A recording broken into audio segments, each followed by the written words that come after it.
A very good evening and welcome this edition of the Fourth Estate. Charles Mongu-Shampagi.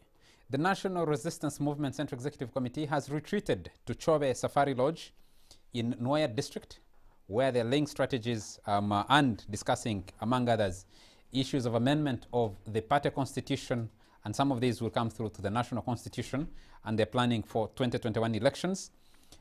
We have seen some of the proposals, which include changing the way elections are conducted both within the party and maybe outside the party. We'll be discussing that on the show tonight. This is the biggest round of deportations that the country has carried out in very quick succession.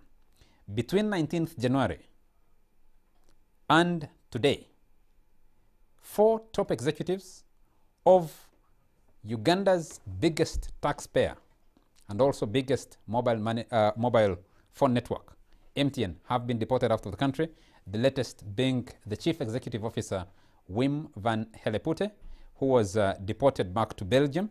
The others are from different countries. There's a French national, Olivier Prentot. Another is an Italian, Elsa Mussolini, and a Rwandan national. The Belgian was the last to be deported just recently. We'll discuss that. What does that mean? What exactly is going on? We'll be asking some questions here. To discuss those issues with me tonight, I have from the Uganda Government Media Center, its Executive Director, Ofono Opondo. Very nice to have you, sir. Thank you, Charles. It's a while since I was here. And I can see young people catching up, which gives me indication that things are moving well. Things are moving well. Yeah. We'll be discussing that. We'll discuss how well things are moving. Yes? We were immunized. and the strategizing going on in Chobe is to get these young people to continue the things that are going well. I want to imagine. We have Agatha Ateire. Agatha is a law student and a journalist. Agatha, very nice to have you. Thank you, Charles. Good evening, viewers. I'm glad to be here. Herbert Ziwa is a journalist who works for NTV. Herbert, very nice to have you. Thank you, Charles. Good evening, viewers, wherever you're watching from. And last but not least, we have making a return, Dr. Emily Comfort Marakto, Journalism Department Head at Uganda Christian University. Very nice to have you. Thank you, Charles. Good evening, viewers. Good to have you coming back, Dr. Marakto. Thank you. It's my pleasure. Let me start with you, Ofono Opondo. The Central Executive Committee, CEC, of your party is meeting in Chobe. We have seen briefings of part of the discussions going on and resolutions being made. By the same time, we have also seen an increasing number of endorsements of President Yoweri Museveni to run again as a sole candidate. He's the chair of the Central Executive Committee. Bring us up to speed. What is this retreat about? What key resolutions are you making so far? Well, ideally, the Central Executive Committee of the NRM is the top policy organ of the party. By the NRM Constitution, it's supposed to meet every 2 months, but when necessary, they can meet as often as it is possible. You may recall that in December 2018, they met at Igongo. Since we completed the elections, everybody knows we presented a manifesto, but also there are ongoing activities in the country. So this retreat is really for building convergence on a number of things. And so its agenda item are about 6 broadly. One is ideological conversation and strategy. You have been seeing a number of NRM leaders, sometimes even in government, we pull in different directions. Do we appreciate where the country should be going? Secondly, as I said, we presented a manifesto we have been implementing. We are making a review of our implementation, service delivery. Where are the gaps? Are the gaps at the national level? Are the gaps at the local level? Are the gaps with the personnel we deploy? the gaps with the resources that are not adequate. So then we find remedy. You do know that this is the third. We have now completed 3 years since we had the election. You know, then 3, like you rightly said, there have been a number of grumblings, should I say, about how the NRM is run administratively, but also from its constitution. So there are a number of proposals, not just what you brought. You remember in 2010, we amended the constitution from electoral college, electing particularly party flag bearers for national offices, members of parliament, LC5. Initially, we had electoral colleges. In that election, some people, both members of the electoral college, hid them and returned them on the day of voting. So we amended the constitution and said, let every member of NRM in a constituency vote for a parliamentary flag bearer, for LC5 flag bearer, for LC3 chairperson flag bearer. We also, at that time, said, then another point, 214, we said we want senior officials of the Secretariat to be full-time. If you are the Secretary General of NRM, you should not have a parliamentary constituency. You should not hold a government job. Spend 100% time at the Secretariat. At that time, we believed that maybe people were getting diverted by constituency issues, by government issues. It is now 5 years. There are people in the party who think that that formula hasn't made the Secretariat as effective. The third one is the issue of how do we raise resources. You have seen we have held a number of fundraisings. You are the ones who keep accusing us that we raid the public till. So we need to strengthen all of those. The last time I checked at the Secretariat, the people who made those pledges, you raised, I think, about 13 billion, 13 or 16 billion? 16 billion? Yeah. Hardly anybody has paid up. Well, yes, and you have been struggling. I am not the national treasurer. No, I know for a fact that you're struggling. If I knew you were going to ask about that, but I'm not the national treasurer. NRM hasn't cried that doesn't have money to use. Yes, so because NRM cannot cry that it doesn't have enough money to use. I want to believe that that particular money, which was, by the way, for the NRM house, yes, I want to believe that some people have paid, but it is on an account called February, 20th of February, Masinde. Yes, that's that account. Now, the other issue is, so management of the party. 20th of February, Masinde. So management of the party, yes, there are a number of proposals. There are also those who say, if you are the party chairman, you should not be the presidential candidate.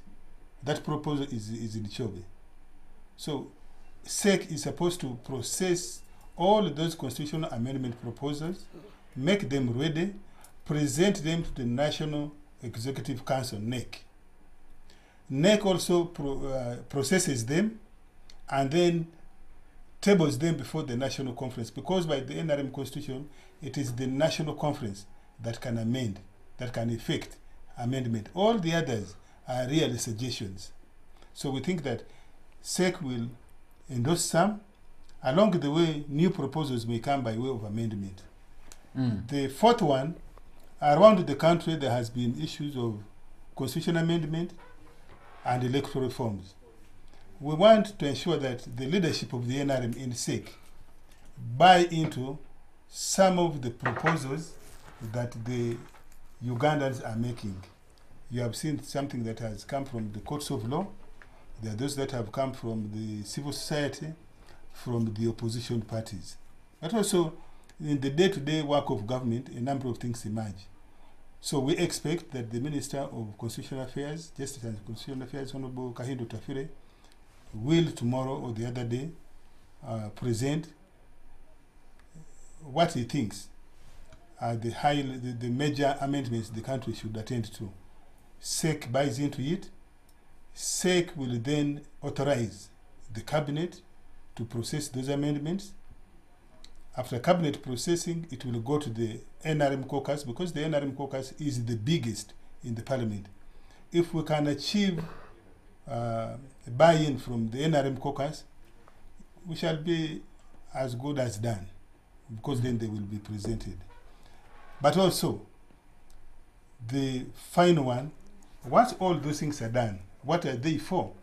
They're supposed to prepare the NRM for the next election cycle.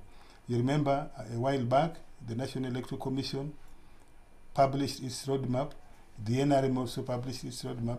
So we want to build a convergence. How would we fit as NRM in the national election roadmap? And that, of course, goes with mobilization of resources, human, financial, and otherwise. So that's really what this NEC is about. It is going to run up to Wednesday. That's when they conclude. At the end of CEC meeting on Wednesday, we expect, Ugandans should expect a formal communication from CEC, but we shall be giving update on a daily basis on the things that they would have resolved. Okay, some of the issues that are sticking out to open this discussion to the panel, and we'll come back to OO and ask him a few more questions about this. This cocktail of issues that the SEC is dealing with, one of the questions is, what does the scorecard for SEC look like 3 years down the road?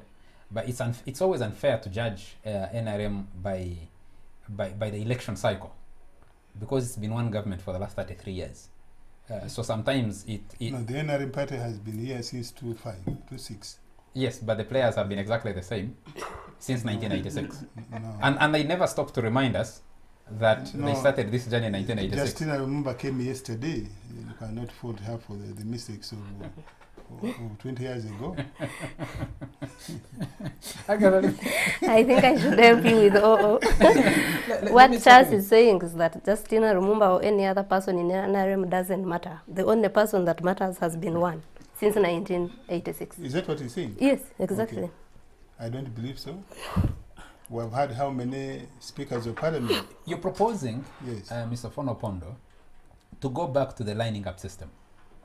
Yes. Is this a proposal? Is this a proposal that deals with your internal elections? Yeah, Are you proposing this also for the national election? By the way, that particular proposal is coming from the national chairman. Yes. Mr. Yoweri Museveni is the one who has made that proposal, because I think in his interactions, people told him, since the government managed to hold LC1 election, the recent one, and we have not had a lot of friction on bribery, on violence and others, then he said, why can't NRM adopt the same for electing its leaders and flag bearers?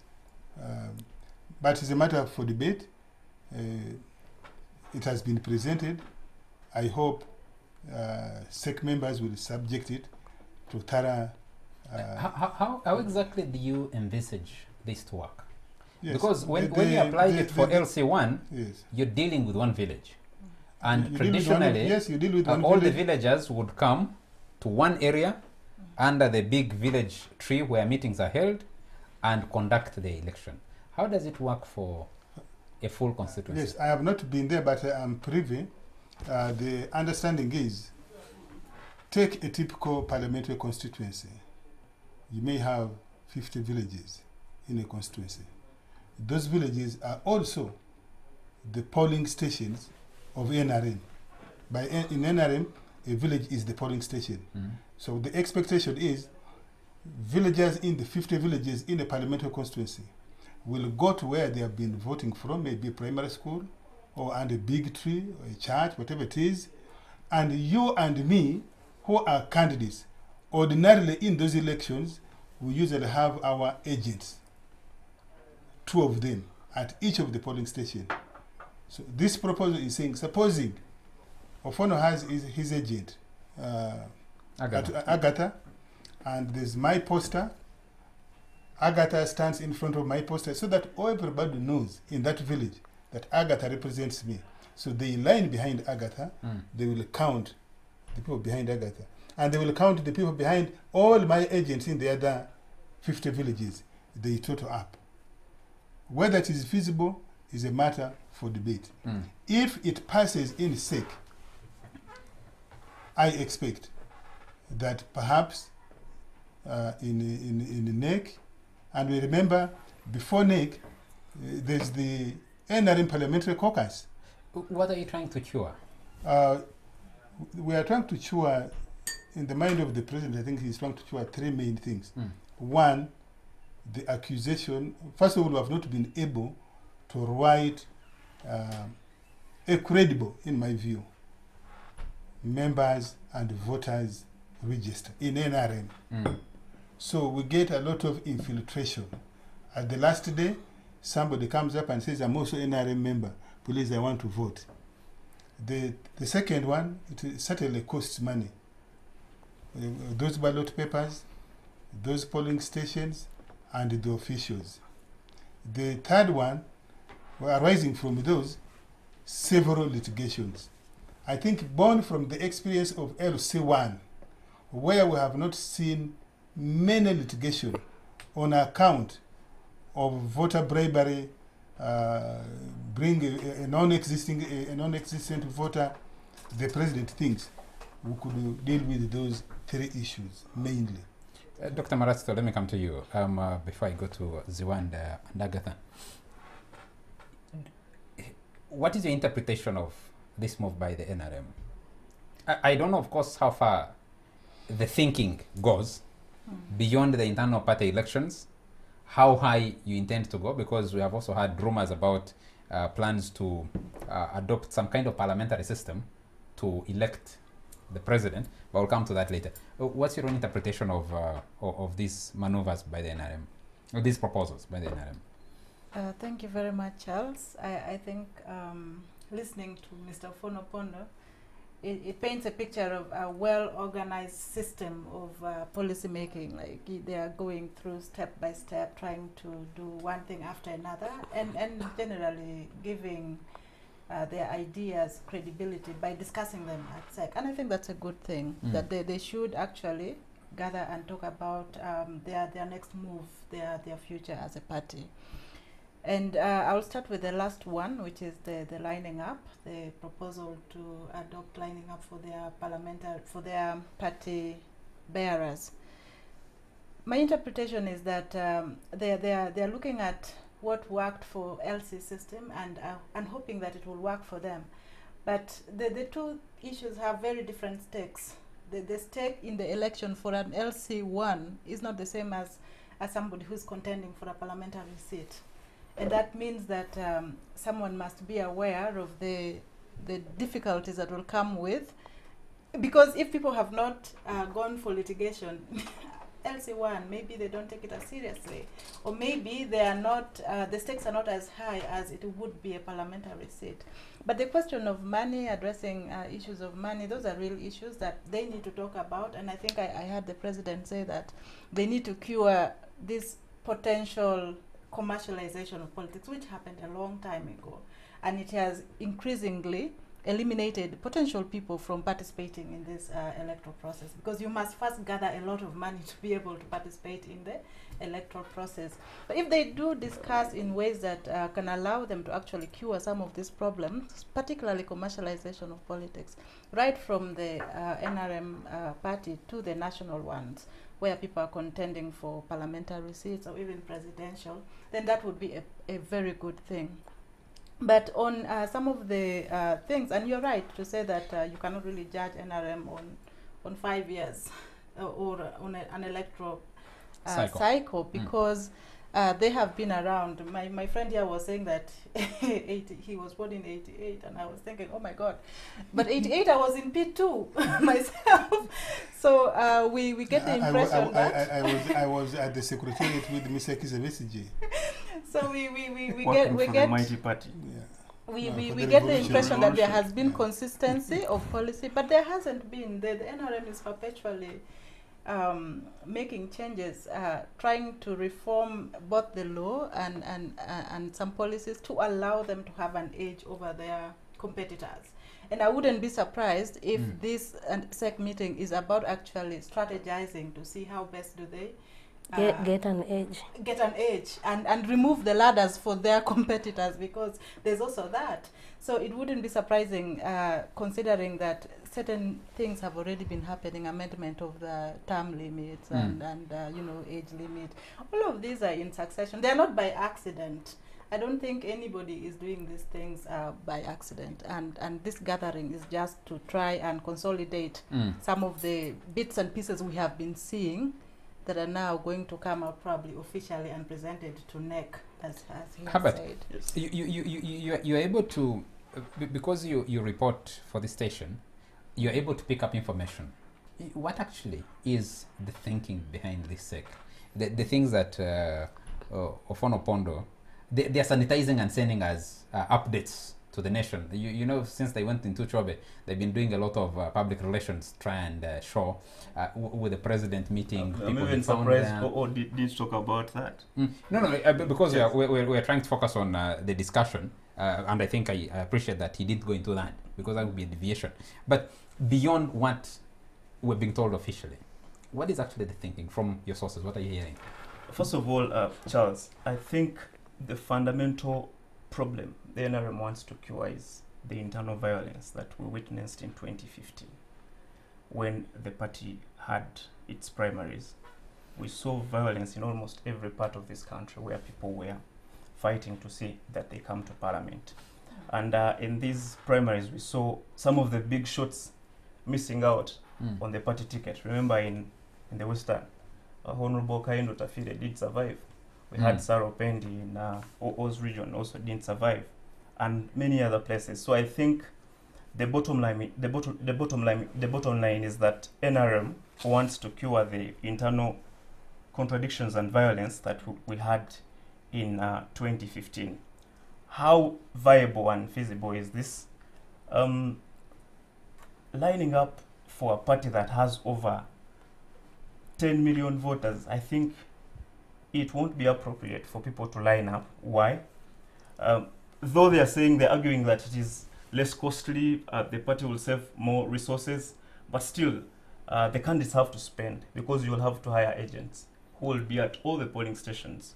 You still have to print posters. The candidates themselves are going to be spending, unlike the party that is going to save money, but the candidates themselves are going to be spending. Then secondly, I think another thing the NRM wants to cure is that they want to reduce on the number of independents in parliament.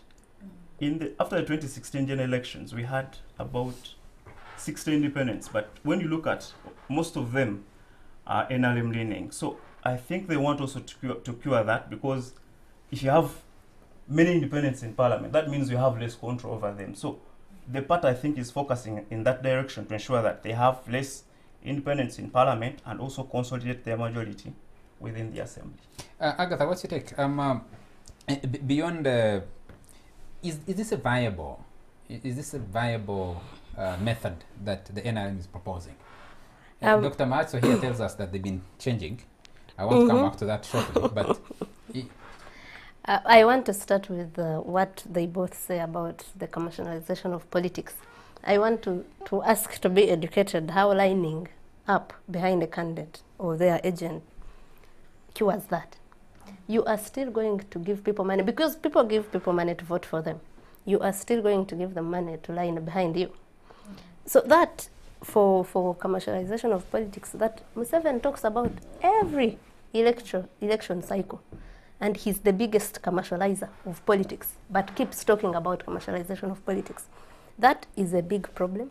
That's how you end up with people in parliament that shouldn't be there because they had money. And lining up cannot cure that. Lining up can only create problems. I was asking, have you had a wife beaten by a husband for not lining up behind them in LC1? Or the conflict that normally comes out of the primaries? It could be because doctor was saying it's because the stakes are not as high. I don't agree. Even in LC1, you could see people think the stakes are high. It's mainly because they don't have the resources to go to court.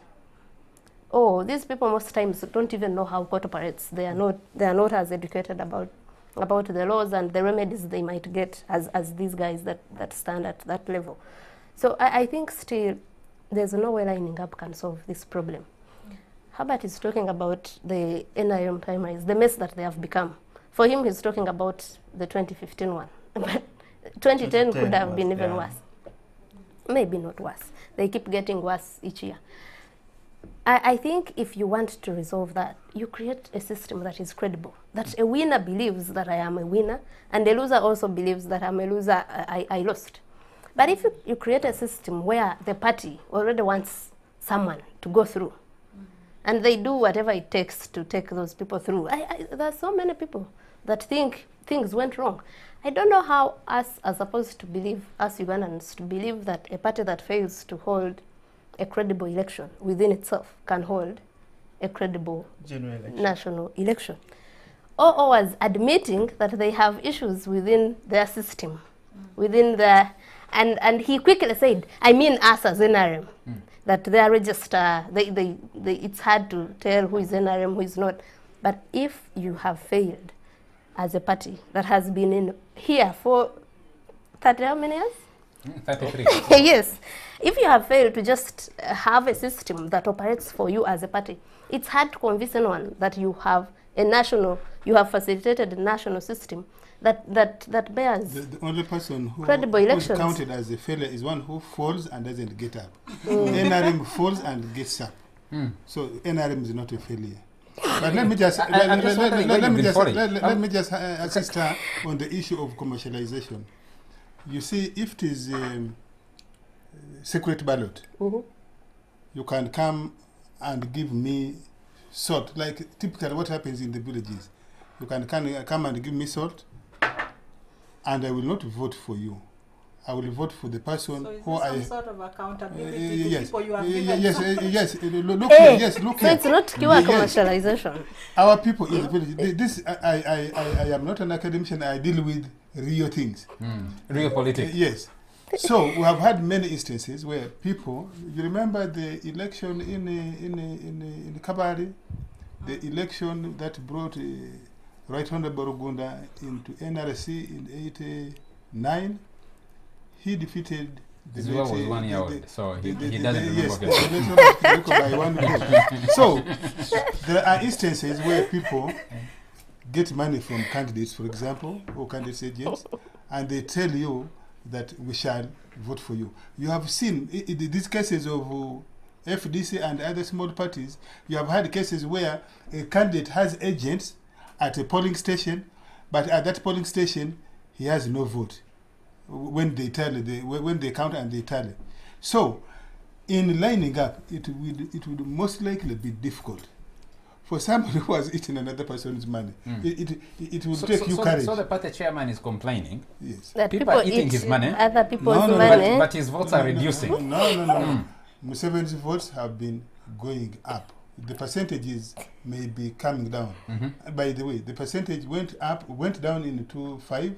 It went up in 2011. It came down in 2016. In a normal democratic contest, you expect that. But let me quickly deal with let me deal with the other conspiracy theory you are trying to raise here, that the NRM is plotting to change the way Ugandans elect the president from adult suffrage to electoral college by members of parliament. We don't have that. We don't have any document either from an ordinary member of NRM or from the NRM as an institution which is being processed in Chobe. NRM does not have that, and I can tell you, can believe me, NRM will not entertain okay, that. Mr. Pondo, let's go back to this question of what you're trying to cure. Stephen Asimu is watching us and says that animal called commercialization of political violence and political violence can only reduce if you radically change the law on emoluments so that an MP earns at least 1 million as it stands now. As it stands now, I'm not sure. But let's go back to this. One of the key issues facing our attempt at democratization and electoral democracy for this matter is you progressively see a larger number of eligible voters staying away from the ballot. You can look at the numbers. The numbers that President Yoweri Museveni got in 2016, slightly over 5 million votes. Dr. Kizza Besigye came in with a little above 3.5 million votes. The other candidates combined did not pull together 500,000 votes. Add those numbers, you are at about 9 million, about 9 million, about 10 million votes. In a country where on the National Voters Register, you have 15 million. 15 million. 15.9, yes. 15.9. Meaning that anything between 5 and 6 million people are staying away from the ballot. How does lining up get more people to vote? It's actually worse when it goes to... No, you are dealing with the different things. Yes.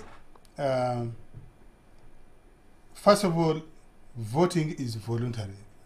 We are not like Sweden and other Scandinavian countries where voting is compulsory and you are penalized if you don't turn up to vote. Here, voting is voluntary.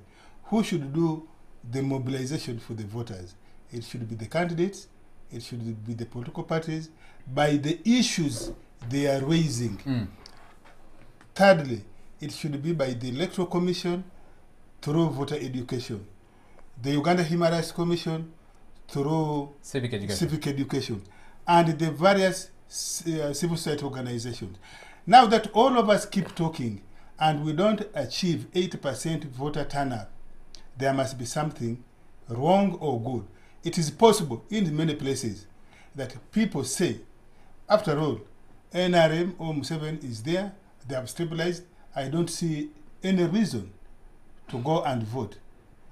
But I don't think that's it. I don't think that's or they say it will not matter. I don't want to be pessimist. I don't want to be pessimist.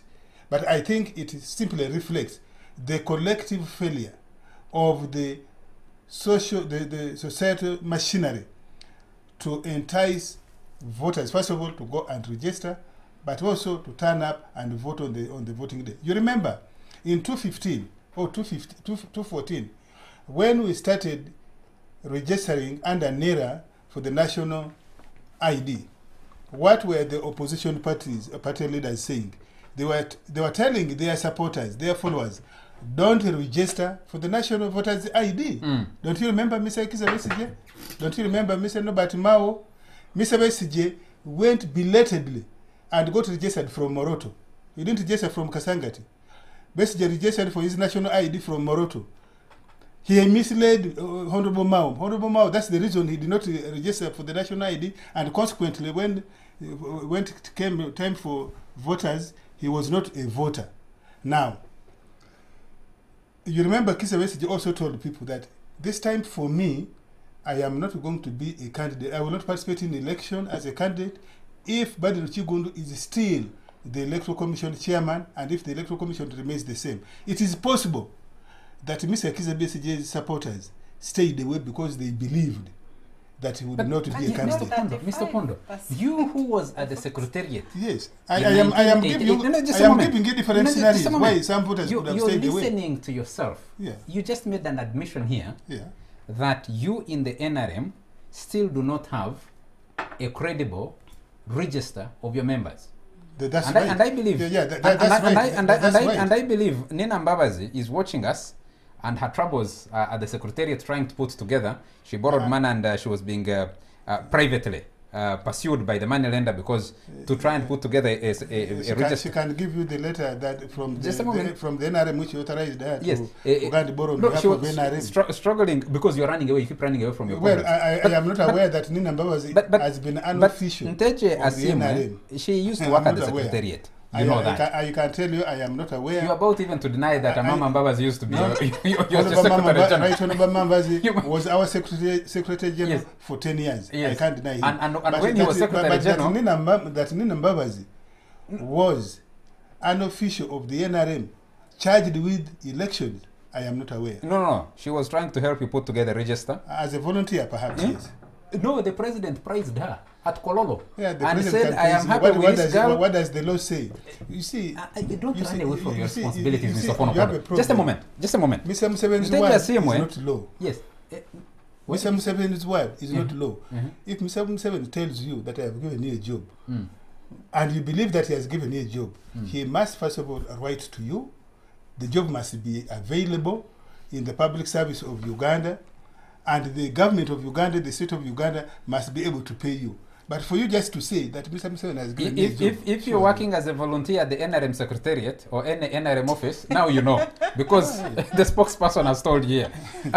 Nteja Simo is watching and says, after 35 years in power, shouldn't voting in the NRM primaries be by some kind of a digital method instead of retrogressing to Stone Age methods? This would cure infiltration. Are we driving forward or in reverse gear? And I want to add to what Nteja Simo is saying. In other countries, we have had a long debate in this country on whether Ugandans in the diaspora can vote at our embassies or other designated areas outside of the country. We haven't resolved that. Anybody outside of the country, if Ziwa, myself, Agatha here, even Dr. Maracho here, including yourself, if you are on assignment on election day in any other part of the country, you don't have opportunity to participate in how you're governed by casting your own ballot. And the mighty NRM, 3 decades down the road, is telling us to participate in election of your Uganda member of parliament. No, just a moment. Member of parliament. By lining up. You have to line up. So Fono Pondo must go back to Tororo if he wants to be voting somebody from Tororo. Manasto here has to go back to Charles, I don't want to this Nebi. I don't want this to be a monologue or a dialogue between me and you, but let me respond to this, because you are trying to crowd them out by asking questions. No, it is you who is. Because Uganda is mightier, is richer than the NRM. Uganda does not have a credible database of all its citizens. Unless you are saying that by me admitting so, it implies weakness. It's not. I'm admitting the reality that this country called Uganda, we are suffering from cumulative failure, things that we have not done for many years. Why is that? And so? therefore, we need to put our focus in building a national, credible database with ease to update it. Mr. Pondo, for updating. Can you just listen to yourself? Yes. Can you listen This is what I'm saying. Can you listen? And therefore, the issues we are talking about, can you listen to yourself for a minute? Digital voting. Listen, can we go for digital voting? That's where we should be going. Cumulative failure. Yeah, that's where we are going. Which you, as the NRM, and your chairman, has presided over for 33 years. Well, I hope you know where we came from. We came from where there was no election at all. And that was a shorter period. There was no election at all. There was no voters register at all. There was no electoral commission at all. There was no electoral law at all. There was no parliament at all. That's where we are coming from. Everything you have just said. So if you are saying is not true. If you are saying that 35 years is long, everything you have just discounted is not true. You say it's not. Which one? Everything that there was no election at all, there was no electoral law at all, there was no electoral commission, all of that is false, Mr. Fonopondo. In 1986, which electoral commission did you have? In 1980? No. 1980, December 10th? 1980, it was disbanded. The electoral commission of Mr. Vincent Sekono was disbanded. You don't know that? So there was an electoral commission headed by Mr. Vincent Sekono in 1980 was disbanded. That organized the 1980 elections. Yes. So what you said, that there was no electoral commission at all, is not true. You are now bringing us to the argument of chicken and the egg, which one came first. Yes. The point I'm simply making is Uganda has suffered cumulative defects. Yes, Mr. And therefore, we are moving from deep down in the pit. You can argue, has NRM been moving at the pace that Ugandans desire? No. That is a legitimate debate. No. We can enter into. I think that we can enter into that debate whether NRM is moving Ugandan. No, is I think that moving Can we Ugandan participate? at Can we pace. participate? Something small about. You come in a moment. Mr. Fonopondo, Yes. the moment the NRM crossed the cumulative years of turmoil and started on its own course, this country has only been independent for 56 years. NRM has been responsible or in charge of this country for Half of that. 33, more than half. Oh yeah, No, no, no, no. exactly. Yes, No, more no, no, than no, no, no. Uganda has been here, the country called Uganda, since 1894. alternative facts. No, alternative facts. Yes, you go and read which history did you read? The country called Uganda Yes. came into being 1894, crystallized by 1900 agreement. So we had 62. Yeah, but we can What is Yes. what we is can he choose trying to to talk say? about the post-independence era. We don't have Yes, to yeah. look back up to Well, 1800. that would be your choice for discourse. Yeah. But if For you the are, purpose of this if you want, discussion to contextualize things, I think it is appropriate that we speak with a period in mind. yeah. Yes. And And for then- my, I've chosen to pick. I can even speak with the period of mind from 1400, because I can ask you, why were you colonized? So that you did not have people came here and occupied But you are choosing that and time did not- period for what reason? And did not give you election at all. So you not admit your own failures. No. You've been He in charge. admitted them. NRM, and what is correct is NRM has been in government for 33 years. Yes. It has not solved all the things. Mm. It is also true that NRM raised a lot of expectation, and it appears to me that Ugandans are beginning to be disappointed that the expectations are not being met. Mm. Yes. And for you to deal with that disappointment, you manipulate processes and systems. Well, You change them. You shift no, goalposts. we engage with the public. Mm. That's why if you think the NRM simply manipulates, Mm. let's go to the election and say these NRM people are manipulators. Don't trust And them. it's the election we're discussing. Yes, yeah. You're Don't- shifting goalposts Yeah, of the no. election. Go and tell the Ugandans. Start telling them now that these You NRM are people. shifting No, the goalposts tell on that very these election. Ugandans now. The Ugandans tell them that these NRM people are manipulators. Please don't trust them in the next election. If they agree with you, we shall pack our bags and go home. Mm. Agatha, just before you take a break, you wanted to interject. If I have as much time as OO does, let me start with a story that I had from Kahindo Tafiri. He came to Parliament to appear before the Legal and Parliamentary Affairs Committee to defend the budget of his ministry, and asked the Bukoto East MP, Florence Namayanja, say, why don't you join NRM? Namayanja said, no, I cannot join a sinking ship. And Kahindo Tafiri laughed, the way he laughs, for like 5 minutes. And after said, but the ship has been sinking since 1986, and it has never reached to the bottom. Meaning, you are better off in a sinking ship that never reaches bottom than maybe DP, which I don't know. So it's the same as what OO has said here. OO admitted that the NRM has cumulative failures. That's what. Uganda. But Uganda, who is leading Uganda? And he chooses to go back to 1400, and I'm struggling to understand why is he trying to prove by going as far as that. Let us talk about when you have children. So do you choose to talk about the achievements they have, starting from when they were born, or when they could actually achieve something on their own, do something and achieve it? So I can talk about the failures of my children by referring to my own failures, the things that I didn't do correctly, so that they inherit a better world. Let's pick up this discussion after a very short commercial break. We'll be right back.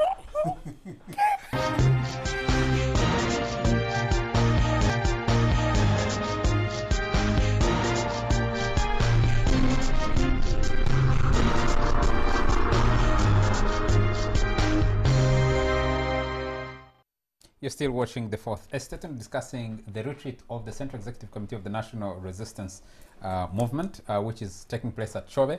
They have made some resolutions, and one of them is to adopt a lining up system for their internal elections. They say that will help them reduce the cost of conducting those elections, and they think that will be more transparent. Share with us your views and comments, or you can ask the party spokesperson. He is also the government spokesperson, Ofono Opondo, to comment on some of those. Nicholas is watching us and says commercialization can only be done away with if we introduce proportional representation. Assume we say we are to have 150 members of parliament. Then we get all registered parties campaigning, and then when people vote, they vote for parties, not individuals.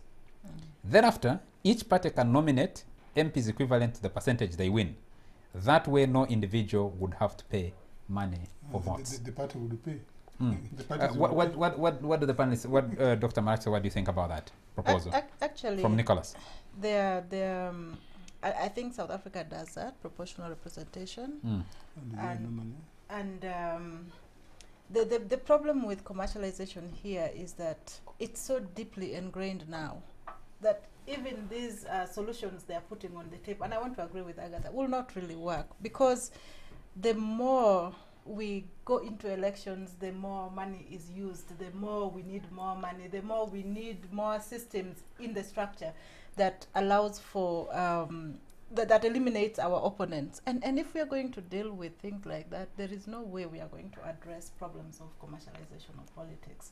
It just doesn't happen. There has to be some commitment on the part of the people who propagate this. But I don't see that commitment.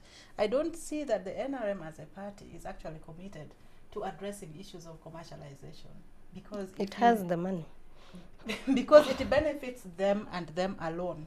Exactly. It does not benefit the other players, the other actors in this process. It only benefits them. In addition to having already, of course, OO can tell us that let the other parties go and tell the public or tell the voters that they have duped us, so they have not lived up to expectations, they have failed.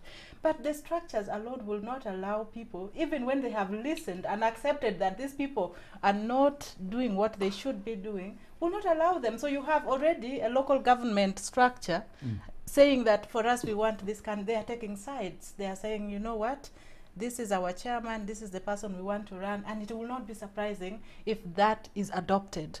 It will not surprise me. I'm sure it will not surprise many people. And so as long as these structures remain to work for the NRM, and as long as it is in their interest to ensure that they win without being necessarily popular, then they're going to continue doing these things. So the assumption that if NRM was really, really popular, as they claim they are, there are certain things that they will not be maneuvering so much. If you're asking people to go back to voting by lining because you're trying to eliminate people who have probably gotten your salt and they are not going to vote for you. Because if you're serious about curing commercialization, that's exactly what you're going to do. You're going to say everybody must vote by secret, and that means that even if you gave me salt, I don't have to vote for you. I am protected by the voting method. But if you're going to distribute salt and I'm not protected by the voting method, then it doesn't cure anything, because what you're doing is legalize giving of that salt, but ensuring that it does what it was meant to do, and that does not help. Would you like to respond to that? Well, first of all, but why don't you let him respond after Ziwa? He's called Nicholas Kamkama. But more full then. You remember when we still had West Germany, there was a gentleman there, Chancellor Helmut Kohl. Germany uses, at that time, they were using proportional representation. Do you remember how Helmut Kohl fell? The president? Yoweri Museveni was already president when Helmut Kohl was still I'm simply Chancellor of saying, Germany. that person who is saying that if you use proportional representation, the money won't be a big factor, is a lie. South Africa, go and listen to the debate in South Africa currently. So, whether you use the proportional representation or not, if the people are not ethical, if the system is not transparent, if the system has no way of punishing, giving effective punishment, particularly if you have outlawed it, if you have made it a crime, then any system you use, money can still be a factor. People can still buy their Thank way. you. It is not just election. Yes, thank you. No, I need to bring in this other... You have seen civil service appointments. You have seen civil service appointment where people are alleged to have bought positions. I hear you, but when you say what you're saying, and you're the guys who've been responsible for this country, for the system that you have created, exactly. And you're saying the system is not transparent, is not so transparent. inefficient. I'm helping you understand. I'm more helping you to give you different perspectives. I'm saying the system is not working. I appreciate you explaining to us the system that you have created, and presided over. Charles, thank you so much. I've listened to OO and my panelists here, but the issue of commercialization of politics, I believe, is so much deeply entrenched, and we can't do away with it for now. Just look at the LC1 elections we just held last year. Point of information, You would see they are not trying to cure commercialization of politics per se. Mm. They want accountability Accountability. for that commercialization. That if they give you salt, lining up will prove that you have voted for the person who gave you salt. either way. So I was giving an example of the LC1 elections. You would see someone who is going to an office where they don't have a salary, but they spend a lot. Okay, they earn about 120,000 a year, and maybe a bicycle. But someone is spending a lot of money to enter into office. That shows you, if someone at the LC level can spend all that money, how about someone who is competing for a seat in parliament? Or the president himself, how much does he spend on an election? And where does this money come from? I believe in all these political parties we have, they have a budget for elections, and they have a specific budget for their candidates. OO will tell you that in their party, the candidates are supported. They are given money to go and campaign. That is all commercialization of politics. If someone enters politics to serve, why do you enter politics for business or a job? People will tell you in parliament spend Well, over if 1 point that's something the billion. reality, Mr. Zua, if that's the reality already, the question would be, what is the NRM as the biggest and most dominant party doing to remedy that situation, rather than work to actually entrench it? Because I know that going into the last election, the NRM dispatched money to each of its village chairpersons. That money was supposed to be, and was actually, in reality, redistributed to the members of every village. And what, like Agatha said, what the NRM is seeking by this proposal is to say, man, our guys came around last night, they had a register of everybody, they have a register of everybody you have given a mosquito net, they have a register of everybody you have given, Salt. no, before you go to salt, OWC seeds, you have a register of everybody you have given actual money, so you're going to say, hey, we didn't see you, so you're not in the line. If you're not in the line, we shall know how to deal with you. And Let me take may a I message add from one thing? Gift from Nansen, who says, not that I am a prophet of doom, but by taking that route of voting by lining, NRM is actually creating a platform for serious violence and assault. OO faithfully says that NRM has failed to come up with a credible NRM register, which leaves me wondering whether the Electoral Commission has a credible national register. Does that mean, therefore, that there won't be registers? That way, NRM is now making commercialization of politics official. I wish them well. Agatha, I need to come to you before we move on from. We need to try and move on from this subject, because there are many other things that build into the journey to 2021. We've seen Dr. Kizza Besigye. Some people have been joking and saying he's been very quiet. He had ceded ground for the. I think it's even Ofono Pondo was talking about it in comments he made to NTV yesterday. There was a clip I saw him on. Saying that after realizing he had given way to people power of Bobby Wine, now he's coming back, he's created a new... Did he give way? He was pushed. I don't know. Whatever you look, whichever way you look at it, he has named a cabinet called the People's Cabinet. People's Assembly. Yes, and the People's Assembly, where Arias Lukwago. So you're free to comment from all that, including this proposal. My question to you is, what they're trying to remedy, what problems are they likely to create if this proposal sails through the other structures of the NRM?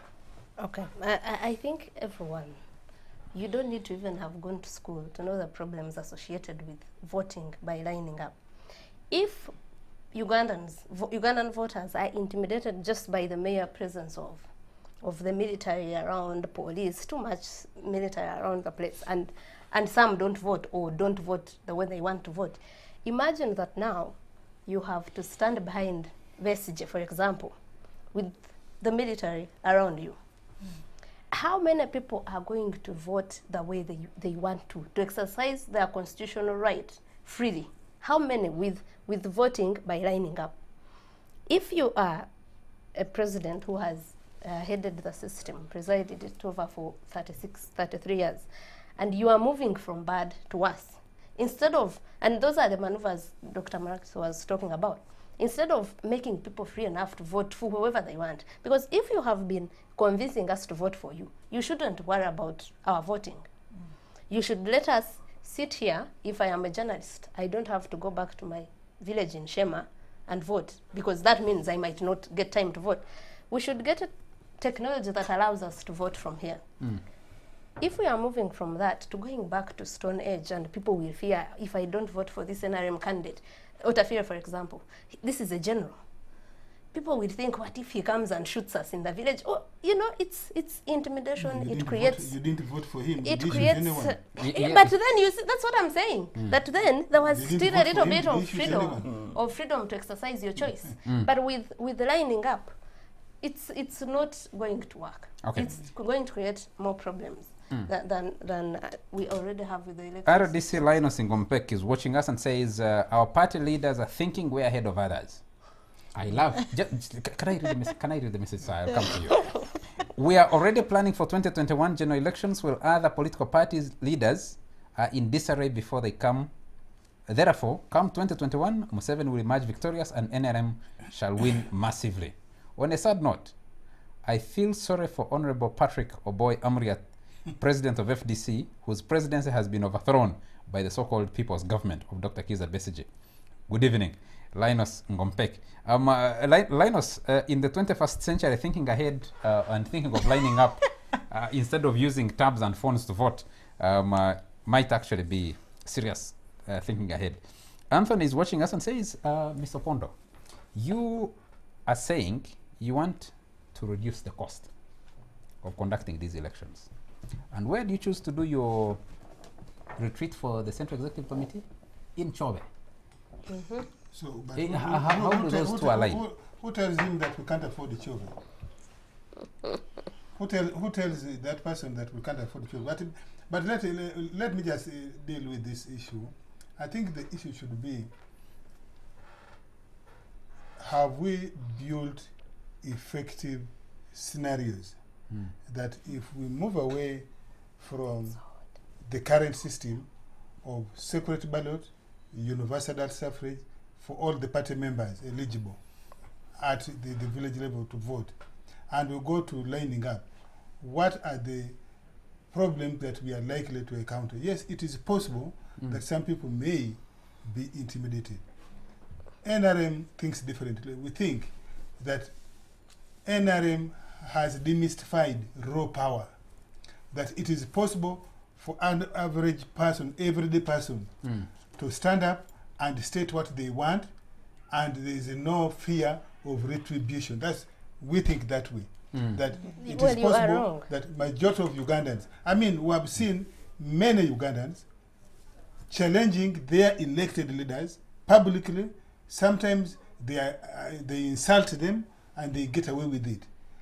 We have seen people challenging the president publicly. We have seen in this parliament, for example, members of parliament, they are not supposed to do so, but they heckle, they boo the president. We have seen in other instances, in other jurisdictions, where things like that are not permissible. So we think that the ongoing empowerment of Ugandan population generally should give Ugandans confidence. Yes, I agree with you that we should be doing things in quote and unquote the so-called modern way of doing things. But if you can't afford, what are you supposed to do? Okay. What are you supposed to do? It is the same thing we have been arguing about education.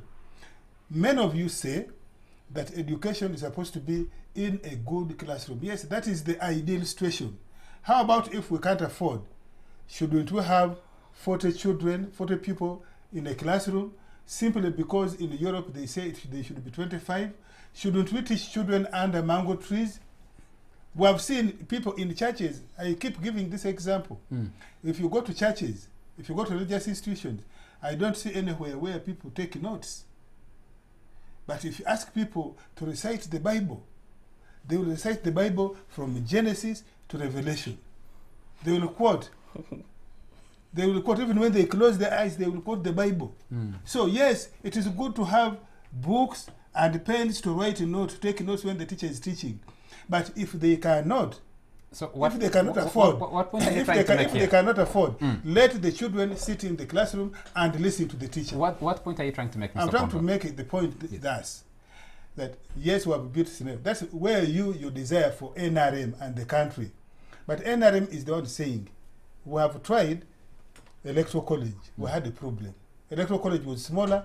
It was by ballot papers. It was secret. But there was a problem. We changed and went to universal suffrage, secret ballot. Members of NRM are the ones complaining. Then somebody is coming up with a proposal that maybe let's go open. The reason this matter is in Chobe before CEC is that CEC is the appropriate organ to start this debate.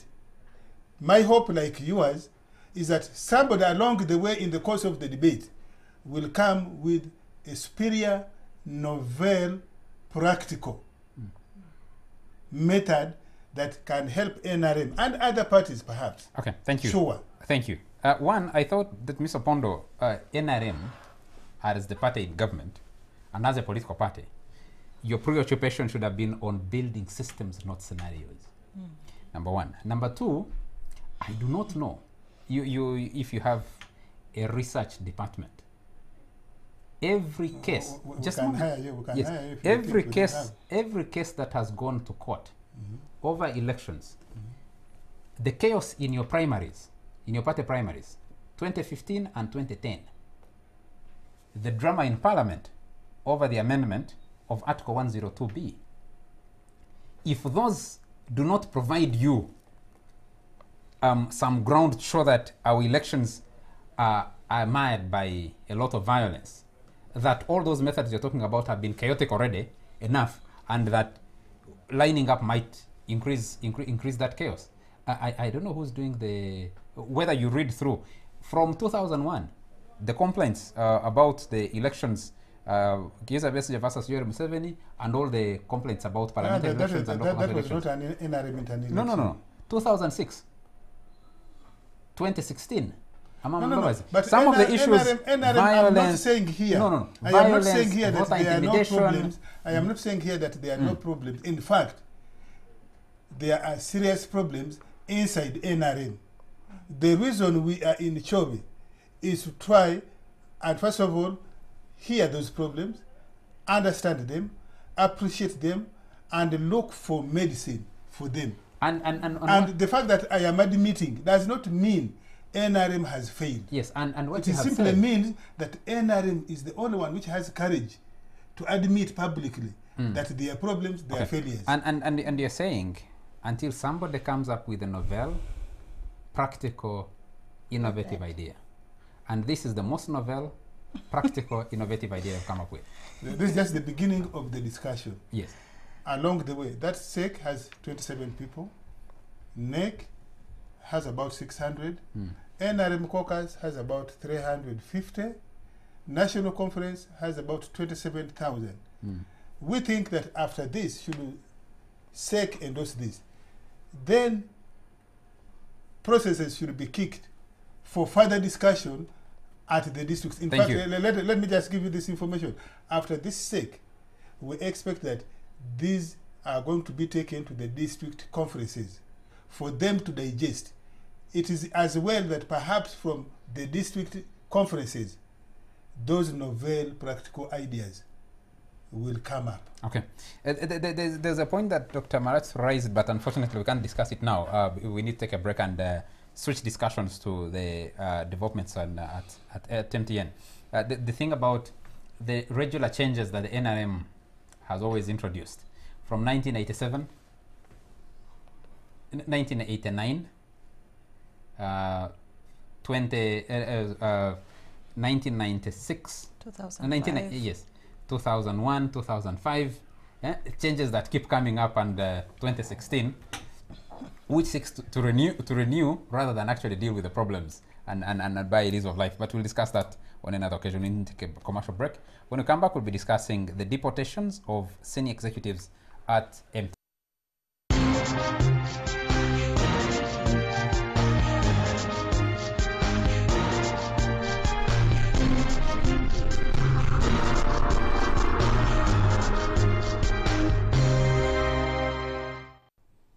Welcome back to this last segment of the Fourth Estate, and we'll be discussing the turbulence at Uganda's biggest mobile telephone network, MTN, where 4 executives have been deported between January 19th and Thursday, the Thursday last week. I have messages from so many people. I can see a message from Honorable Margaret Mohanga. Venex is sending us a message. Ivan Okuda sent a message. I'll try and create time to read some of these messages if I can towards the end of the show. But let's go on this deportation. Mr. Fonoponda, I've seen you on TV saying, what are the reasons that these officials have been deported? Well, first of all, you know that you elected a government which is in charge of the state. The responsibility of the government and the state is to protect Ugandans. In the course of that duty, the state of Uganda, through its security agencies, found that some people at MTN were using their privileged position at MTN to undermine the security integrity and perhaps the economic integrity of the country.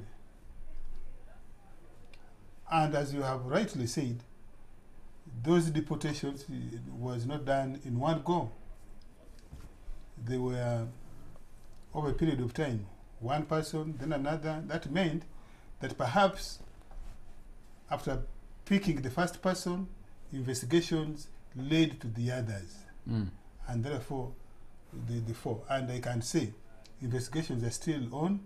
I wouldn't be surprised myself if there are more, perhaps foreigners, who are doing similar things to try to undermine our security, who could be treated in a similar way, or who could be charged before courts of law. Or they could actually be Ugandans, if it is discovered that there are Ugandans who either at MTN or even outside MTN, but acting with officials of MTN. And I want to make this clear. This is not against the business entity called MTN. It is against the bad apples in the MTN who violated, first of all, their visa terms, because the visa term generally says you must obey the rules of Uganda. Now, if we discover that you don't, then we use the laws available. If we discover if you discover that you have violated your work permit, if we find that you have violated your residence permit, then we use the laws at our disposal to remove you or to treat you through the courts of law. In this particular case, yes, the government, through the Ministry of Internal Affairs, chose to use the Citizenship and Immigration Control Act, particularly Section 52 and Section 60. Now, I have said on many forums that if these people are disputing, complaining about arbitrariness or high-handedness, there are remedies available to them in our laws. They can go through our court system. But guess what? In all these, we have not heard it is you who's complaining. Their countries, their governments haven't complained. To the best of my knowledge, MTN, their employer, has actually replaced them. So, I don't know why you are making this an issue. Mr. Fonopondo, what you're saying is actually not true. We are not complaining. No. One is the deportations that started on 19th. Let me not give my interpretation. Let me just ask questions. Do you think you make a strong case that you have deported as a government 4 nationals of different countries? A French national, an Italian national, a Rwandan national, and a Belgian national. And all these were plotting what you have called, I think you have official accused them of espionage. Let me ask you, cite for me one law which says the government of Uganda cannot deport 100 citizens from 100 different countries if there is a reason. No, in any case, in any case, yes, all these people hold their stay in Uganda on the terms agreed. of the laws of Uganda. Can I complete my question, sir? That you haven't taken a single Ugandan collaborator to court, that nationals of 4 different countries would be plotting to compromise the security of the country. You think you make a credible case there? This is the beginning of investigation, and sometimes, you know, in government we have different institutions. What is the role of intelligence, for example? Intelligence may be to gather, it may be to disrupt, it may be to neutralize, not necessarily to take you to court. If we think that by taking you to court, we shall be asked to expose more and perhaps bring many and things that otherwise would not be known, and along the way, by so doing, further compromise our security, we can simply choose to disrupt. So this is a disruption exercise. If disruption can be effective, why would I kill you? If I can disrupt you, if I can neutralize you, why would I kill you? So that's why the laws are there. There's a law which says, the same law, there's a law by there to treat them. We could have chosen to take them to court. But if we say, if the building scenarios which you didn't want me to use, if we have judged that by going to court, then it will expose the things that are still under investigation, then we say no. And in any case, we are not saying this matter won't go to court anyway. No. It will go to court after you have taken the actions that you need to take. That's what you're suggesting. Yeah. I have been looking through the Immigration and Citizenship Control Act of Uganda. Section 60, which you quoted, subsection 7 or G, because the one I was looking at is not numbered. Subsection 7 or G. So you must not be looking for that. No, I'm looking at it. I mean, there are paragraphs. Okay. There are paragraphs without the numbers, so to judge the exact subsection. But I've counted. That is in paragraph 7, which would be subsection 7 or subsection G. Gives these people an opportunity to challenge your processes. And that gives them 15 days.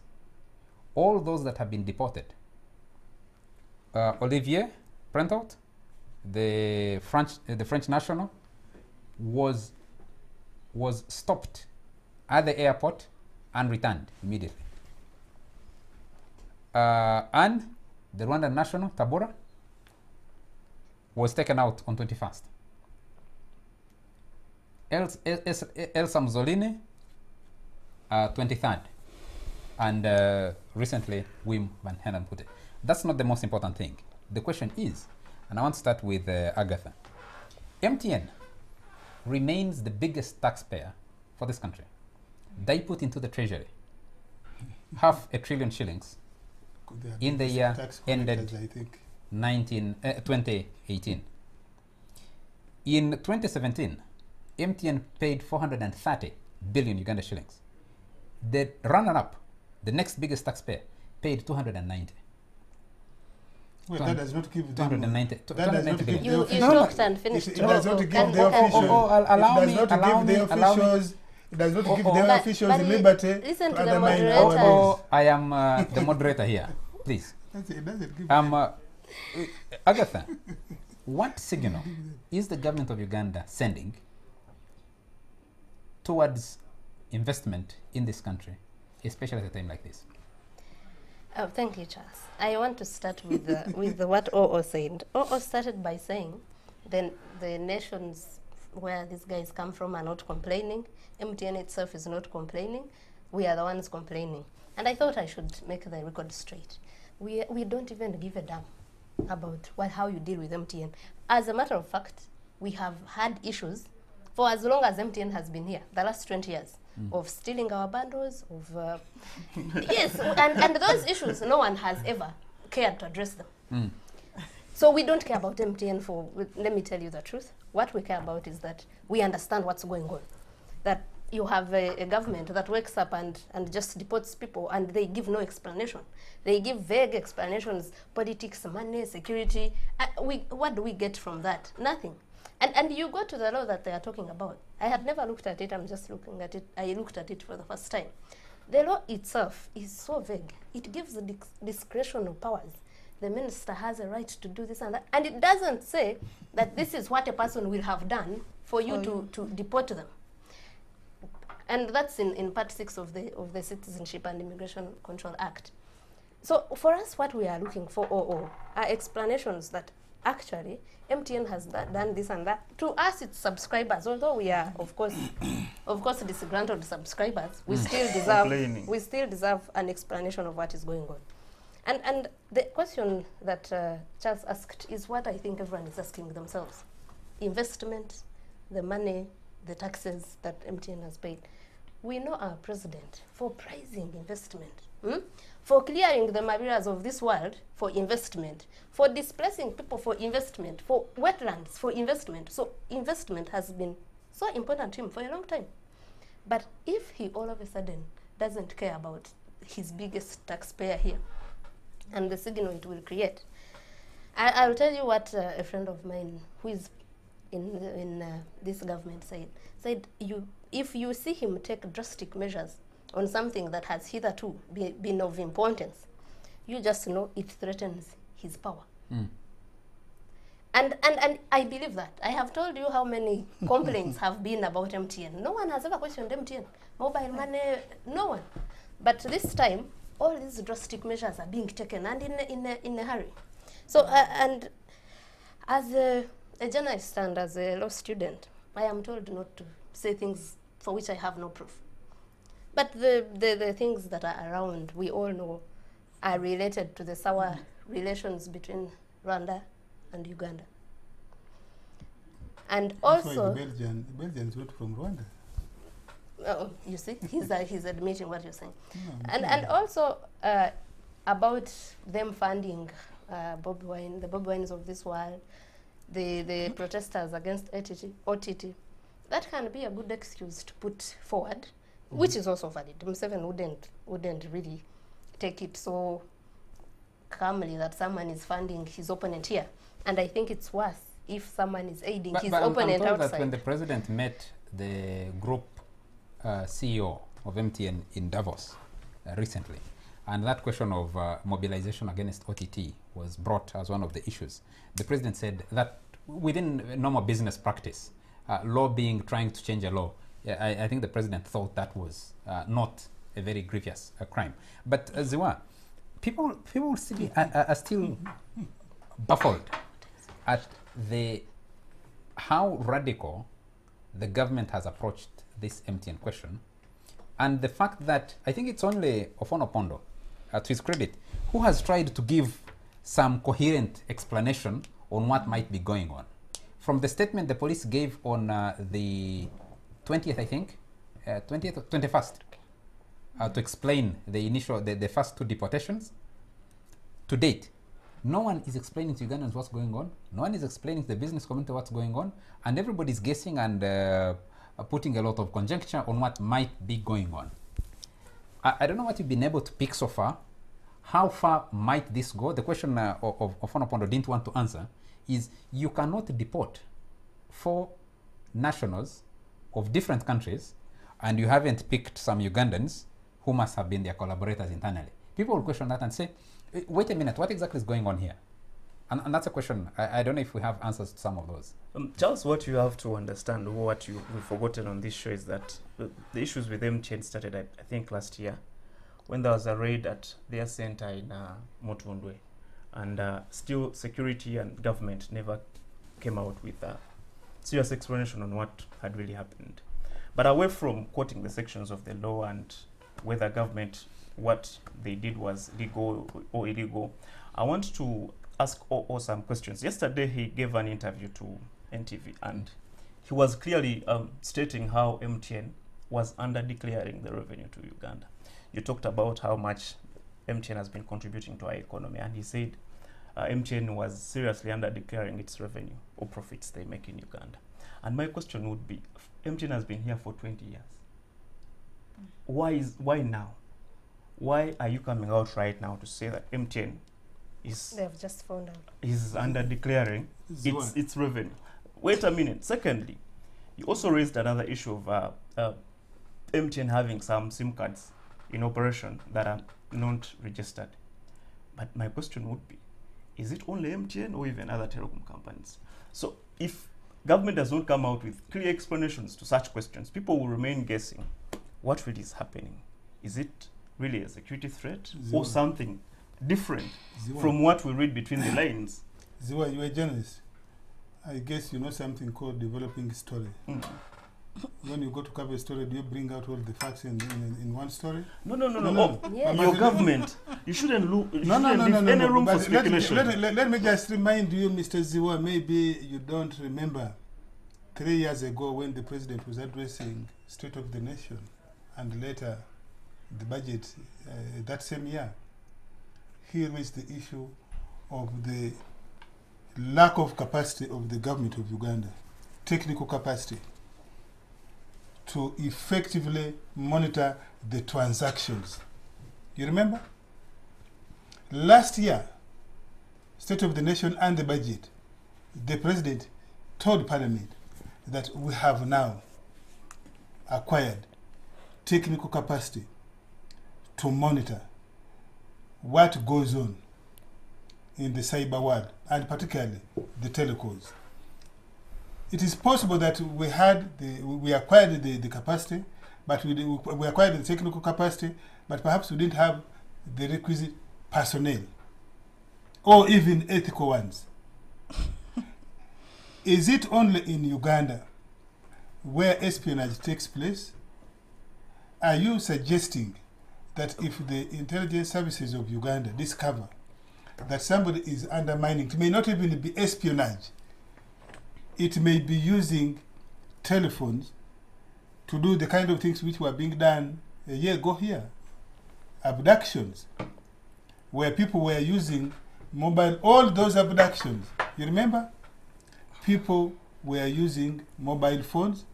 They were asking people to deposit money on mobile phones.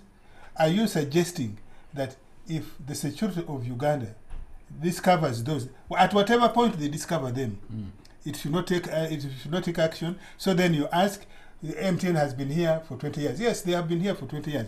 Maybe it was because of lack of capacity, or maybe bad manners, bad behavior of this nature has just started. So, at whatever time an offense is discovered, a mistake is discovered, the government of Uganda should be able to take this action. Now, we can only ask, is the decision within the law? Is it fair? And then I answer his question. I said, yes, in your view, you have read some section of the law I'm not privy to. I'm not aware of the 15 days. Google React. That's why I said, if as a law student you are their lawyer, and you think their rights have been violated, that a judge has been high-handed, has been arbitrary, I said you have remedy. They have remedy through you, their lawyer, to challenge the government of Uganda that you deported these people without going through the necessary steps. By the way, by the government of Uganda merely giving you a visa does not mean right of admission. You can be given a visa in the UK, and you reach Entebbe, and immigration can have something about you. You cannot say that by your High Commission gave me a visa. I have a visa in my passport. No, immigration at Entebbe or the airline is free to say no. Yes, you have a visa, but we are not carrying you. Yes, so you cannot make that. But Mr. Fonopondo, surely you're dealing with not You're dealing with members of the top echelon of your biggest taxpayer and a multinational company. You're not dealing with You're not dealing with some guy who is vending what do they call them downtown. You say you are the lawyer. What does the law of Uganda say? That we are all equal before the law. Yes, the law of Uganda. So we don't treat people because they are chief executives. We treat you by what offense you have made against the law. in this country, haven't we arrested the vice president? Listen. Mr. Fonopondo. Haven't we arrested the vice president in this country? The Ugandan Haven't we law. arrested the minister? Let us not go there. Haven't we arrested an inspector general of police? So please, The don't Ugandan go law that that you're quoting. Don't go that direction. And Yes. I want to tie that with her argument that Mr. Museveni is the biggest person talking about bringing investors. That is true.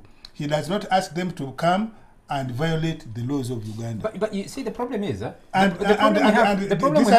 attempt by you to scare that because we have removed these four individuals, therefore we are anti-business, anti-investment. We have removed from Uganda a diplomat. Mr. Fonopondo, You know very well we have removed from Uganda journalists. Yes. We have removed from Uganda foreign people who work for NGOs. Has that prevented Mr. diplomats from coming to Fonopondo, Uganda? in this particular case, It may no not. one, not even yourself, has quoted a particular law that has been violated. Yeah, you can- what you have quoted, what you I have am quoted, quoting for you the the law immigration, that we are quoting for the you the law we have Immigration used. and I am Citizenship quoting Act. for you the law we have used to remove The undesired people. Immigration and Citizenship Act you have quoted. You have only quoted it to the extent it gives powers to the minister to take To actions deport. they have taken. You can So quote if we are discussing, you can quote the other part if you want. No. And Why should I quote the part that I don't want to use? I am quoting for you from the same law and saying even this same law has due process, and that due process has not been followed, and you're not responding to that. No, I've then- responded to that. I've told you, if in your view, according to the way you have read the law, and you are their lawyers, or you are even public interest, please challenge the government of Uganda that your minister was arbitrary, and we shall respond to that challenge in the courts of law. But why Dr. do you wait? Baxter is, Why do you I- wait to respond in No, the Dr. courts Baxter of is- law? What is the hope courts of that, law for? The courts of law for arbitration. I hope that OO doesn't brand me their spokesperson too after my contribution, Please now go that he has branded you their lawyer. But I think for me, really, one can argue that the government acted within the law and so on and so forth, as Fonopondo wants us to believe. Even if they did, we have to think about what our laws look like. A lot of our laws will be, and he mentioned, vague in some cases, and where they are not, it ends up by giving the minister in charge arbitrary powers. And I think that for me, this is also about institutional relations. We are suddenly seeing security agencies, police, ESO and whatnot, acting very swiftly on this matter. And I think that we will not be in position to know the exact issue here. There are 4 scenarios. O has taught us how to use scenarios, but there are a number of scenarios emerging from this issue. The scenario that MTN underdeclared and therefore did not pay tax. And what does that mean? It means that maybe people at URA are sleeping. They are either colluding with people at MTN to pay lower tax and therefore get money from MTN or whatever. But it's an issue of institutions. The second one is that at the end of the day, you're looking at UCC as the regulator of telecoms.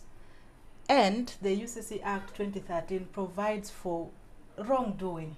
Where these telecoms have done some wrong, they can actually be called to order. So are we saying that UCC, URA, if these scenarios of tax paying and license issues are true, that UCC and URA are not doing their job, or that they have been in connivance with these MTN people, or what? But the other one is that for a government that is cash-strapped, that has been looking for money right, left, and center, to act the way it is acting on its biggest taxpayer leaves a lot to be desired. It means that there is something far deeper that we don't really know that is causing this action to be taken. Should somebody bring money coming from drugs, we should accept it because we are cash strapped? I'm not suggesting that. You but are capable. But because You of the are way capable you're of acting, doing that. it makes me wonder Ladies if these and are the gentlemen, reasons I'm afraid our time is You're out. not in the police, you're not in ISO, Our time is out. We need to you're get not out in of the here. security agencies. So when you say but you see the problem is the government. that the security is acting Can I in a switch way, off O's microphone? do you know how long the matters have been under investigation the for you to problem say is we they're have also acting in a seen- rush? Well, we have also seen where the government acts in the name of security over many other things. They They challenge will the say government. in the Security name and of public security interest. and public interest. When actually, what exactly is this public interest and what exactly is this it- violation exactly. of security? The Threat minister, to the minister will, security will answer powers. I am afraid- if so, the minister Public will interest answer and national if so security required by sometimes are Parliament. Mr. So Fono, are can I these moderate two this things discussion, just please? Thank you. used? Can I moderate this discussion? Dr. Marachto, I'm afraid our time is out. We need to get out of here. I'll run through a few messages. The story of MTN, if you need to read in the East African, we have a fairly good account of some of the what has been going on. Wakabi doesn't have anything. You don't know that has it. Wakabi is the one who wrote it. Yes. We're just pontificating. He has no. Why are you the campaigning? Wakabi. Why are you campaigning Wakabi and the East African on air here? But when a government official tells you not to read something, that's a reason for you to actually read it, because Absolutely. yeah, it means they're trying to hide certain things that Yeah. will be said. And there is a fantastic interview with President Paul Kagame, where he explains where the genesis of the problems between Rwanda and Uganda, which I think people need to read. I'll run through these messages and we'll get out of here very, very shortly. This is a fairly long message. I will not take it. Now. Spokesperson of Rwanda. Hmm? Journalist from Toro. If some spokesperson executives was wrong. at MTN have been illegally involved in Like who activities else? that have Like impact who else? that impact Uganda's national security, why aren't they being charged in Ugandan courts? In your view, do you think a Ugandan's punishment for espionage is in a foreign country would just end at deportation? Secondly, if MTN has been involved in tax evasion, where are the fines? How does deportation of executives pay the tax arrears due to Uganda Revenue Authority? You don't have to respond to this. Another viewer here says, tell OO that the whole issue of challenging issues in courts of law would be well accepted if they, government, can demonstrate an expedited hearing of the OTT tax petition. Hitherto, a hearing date has not been given. Another... You want the executive to tell the judiciary when to fix the case? You know, I have an appeal pending since 2010. You want the that court executive to over direct court. the production sharing agreements that has never been Access paid to attention to. information. Access to Information Act. direct Charles, court. what does that panel of journalists make of New Vision's 2 days of fake lead stories? Mbire quizzing on Saturday, MTN head office ride today. This is Mike Segawa asking the question. Mike, I can't, none of the journalists here can account for New Vision because New Vision is not on the panel. When I have them on the panel, I will ask them to answer, to discuss those issues. Because we don't know yet if their stories were actually fake, though MTN has denied.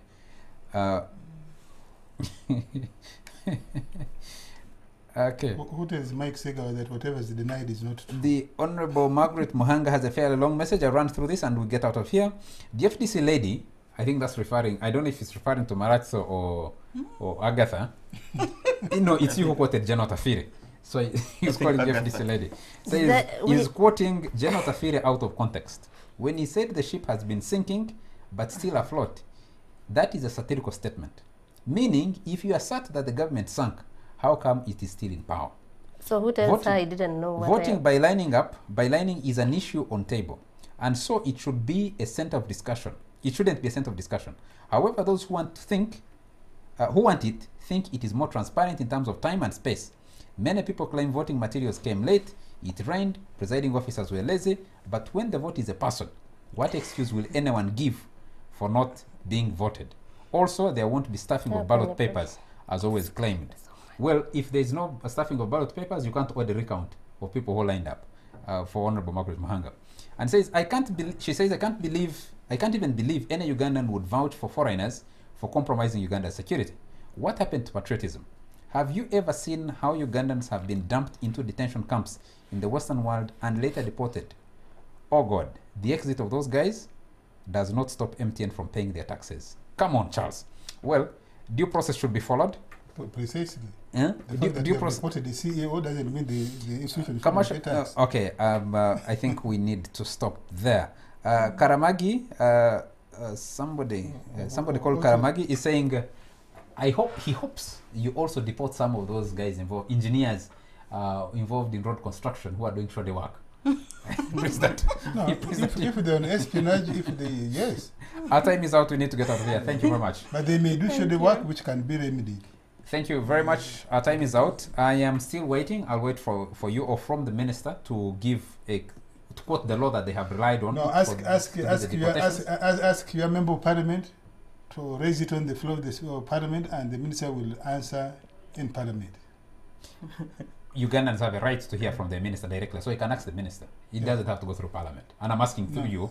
You are the chief executive officer of the Uganda Government Media Center, which is the information coordination center. And because I've given it and you dispute, so I'm telling you. Our time is out. Thank you very much, Mr. Parliament Pondo, is the place of Executive record. Director of the Uganda Government Media Center. Thank you very much, Agatha Atede. Thank you very much, Herbert Ziwa. Thank you very much, Dr. Emily Marachto. Thank you very much to all our viewers for joining us tonight and always, and especially those of you who gave us feedback and each one who tuned in to watch this show. This debate continues on our social media platforms, and the show will be replayed midweek. Thank you very much to the production crew that played to deliver the show to you. From me, it's a good night.